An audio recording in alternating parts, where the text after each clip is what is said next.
Sən çöldə, bayırda təriflənən qardaş, hörmətli qardaş, böyük kiçiyin yerin bilən qardaş ola bilərsən.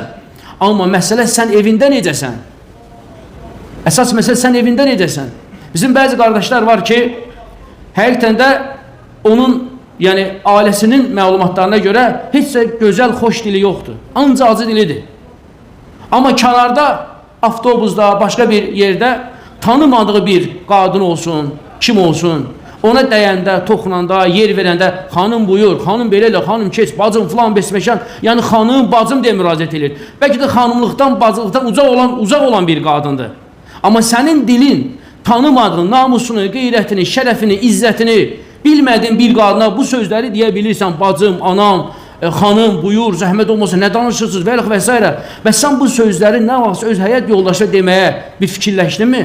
Yəni sənin ən xoş davranası olan, yəni həmən o tanımadığın, bilmədiyin qadındır, yoxsa sənin öz yoldaşındır, yoxsa sənin anan, yoxsa bacındır, təbii ki, ev əhlindir. Yəni sən xoş sözlərlə öz ailəndən başlamalısan.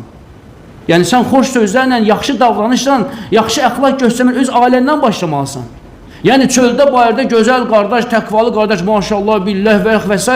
Amma evin içində bir işi olan kimi təhqirlər, söyüşlər, namus, qızın valideyni qalmır, atası, anası qalmır, nəsil nəcabəti qalmır. Yəni bu yaxşı müsəlman demək deyil, bu yaxşı qardaş demək deyil.